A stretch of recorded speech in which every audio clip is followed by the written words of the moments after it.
Warren from Facebook, thank you. You have blessed me with yet another gem. And this is once again from the Chronicles of Olivia. That is the interview. 20 days after Sebastian was reported missing, Chris and Katie Proudfoot sat down with, I don't know, is it from a TV program or is it a YouTube-based show? I don't even know. But there was a very heavy pre-interview, and you can tell that by the way this lady was. Well, it's another story. When the topic of hatred was introduced, and we all know Chris Proudfoot's pattern by now. It's a gift that keeps on giving. Too predictable, however, a great learning tool for statement analysis. He's absolutely excellent. He thinks the case will go down in history as a research study that the one crime, the perfect crime, was the perfect something that nobody can find out about or nobody can solve it, no matter how much input there is. An unbelievable undertaking. Wow, what a genius thing to do. What a genius thing to be a part of, allegedly. Okay, so now look, from that particular interview, Chronicles of Olivia, I have previously mentioned about Riley Strain. Yes, Riley Strain, not Laken Riley, Riley Strain. And I don't know, I mean, how many times do you hear desperate parents of a missing child talk about other missing children? At that moment, it's your son, right? I don't know. He seems more concerned about Riley Strain and his family, and he can only imagine what they're going through. Which shows me he's not going through anything. He does not have any type of sadness, pain, or missing of Sebastian. Nothing. Not even for his wife, who you would think should feel something, but he doesn't feel anything for her in that regard either. Not according to his language. He feels free. He feels so free and unburdened, he has time to concern himself, which actually seemed like a very genuine statement. You got the 6'4", 6'7" college kid missing, and I can only imagine what the family must be going through. In cases where you and your child, where you don't know where your child is, you don't really have time to think about other people's children. No matter how good of a person you are, that's the one area where you are allowed to be selfish. With your children, that's the maternal instinct and the paternal instinct as well. The parental instinct. And he shows none. He's only the stepfather, right? But still, the woman he loves, that's her son. There are many cases where a step-parent was desperate to find the child, even though there had been problems before in the house and they hadn't always been peaceful, but seeing the spouse's pain over her child missing is something that he cannot not think about. He has to act, he has to help find the child. That's expected. And look at Chris. He's worried about the family of Riley Strain, and he can only imagine what they must be going through. The other thing that I pointed out was when the interviewer asked, what is it like for you every single day when you get up, and how do you... She didn't spell out, with Sebastian still missing,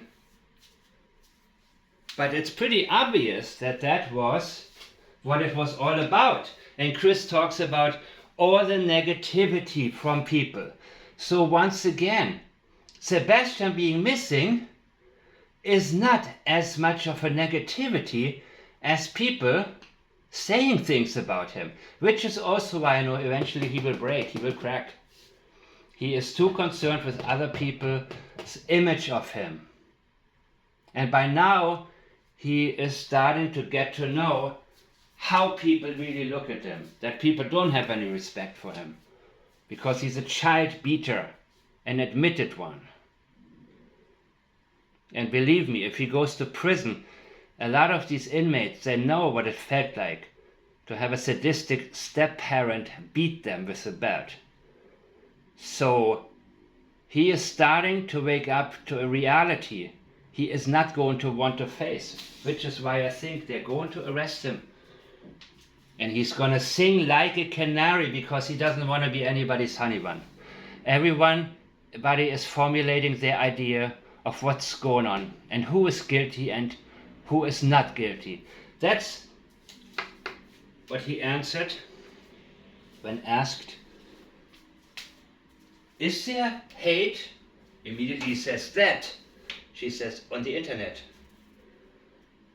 She cannot even finish her sentence. He can't wait to get into this. And of course, once again, he says everybody has an opinion and people are people.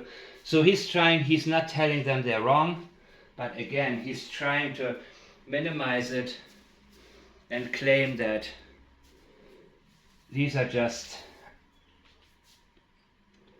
opinions. Baseless. Opinions can be the truth, but they can also be completely baseless. So he's reducing it. All of the people that have already looked at the case in the very beginning and noticed all the red flags, everyone who is knowledgeable in criminology, law enforcement, statement analysis, any of these fields, this case from the very beginning was a very obvious one. And that's because of him, in part. Even though he thinks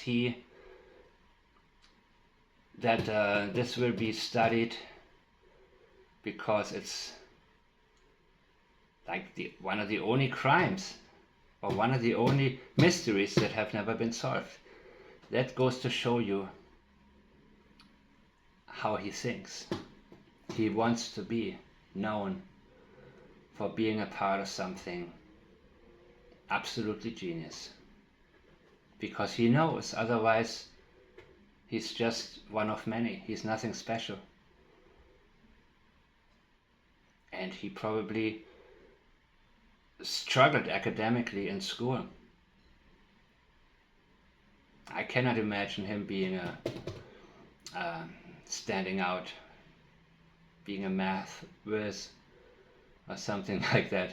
So he says that, and then he goes into everybody is formulating their ideas of what's going on, their idea of what is going on. An idea. What is an idea? It's something that comes to you.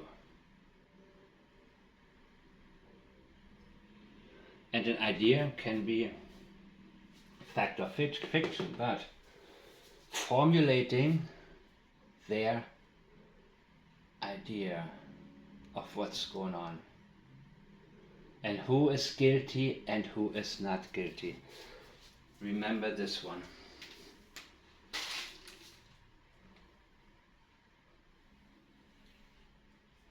Guilty. Guilty of what? Guilty of what?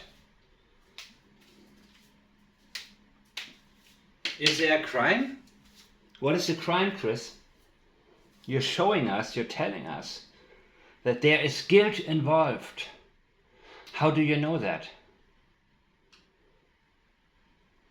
You're also telling us somebody is guilty and somebody is not guilty. And that's what we're now going to find out more about, because they want to know, or they feel a need to know. There is a difference. Okay, yeah, thank you for the lesson, bro. They want to know. Yes, they do. He doesn't say, or rather, he says, or they feel a need to know. Some want to know, and some feel a need to know. I would say that is accurate. Wanting to know is not that strong, but feeling a need to know is a little more desperate. It is a little more desperate than you yourself are, Christopher Proudfoot. You don't express that you have a need, that you feel a need to know at all. You're sitting there, slouched over. Sometimes you're laughing. Seem in a good mood. Yes, there are people that are very desperate and who remember things from their own childhood, who have compassion with Sebastian, or empathy rather. And of course by now we all have come to realize that this is not going to be a happy ending, other than hopefully we'll be able to say at least justice was done. Maybe we can make an example out of these people, so where the next person who thinks that a child's life is not as important as her man staying with her, allegedly, yeah, there will be eventually some form of closure for everybody. And this case will go down as something significant. And I don't think Katie will ever confess. But Chris will sing like a canary. Honey bun or canary? What is it? Which is it, Chris? People automatically assume this parent or that parent.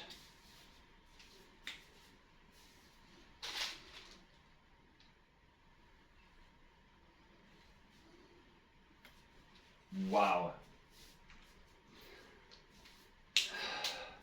Who is guilty and who is not guilty? Answer. This parent or that parent?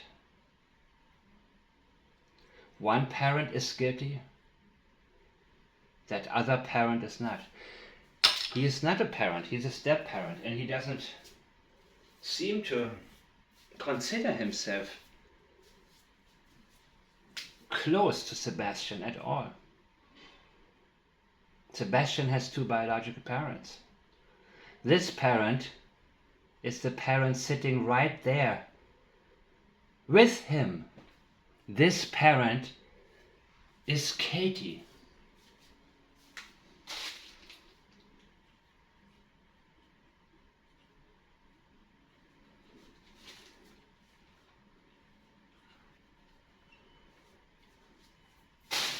That parent is Seth.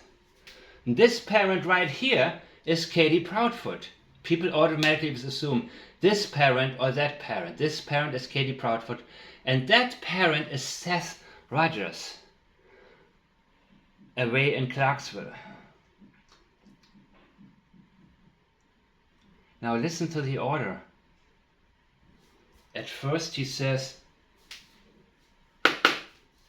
who is guilty? And secondly, who is not guilty? Let's look at the same order.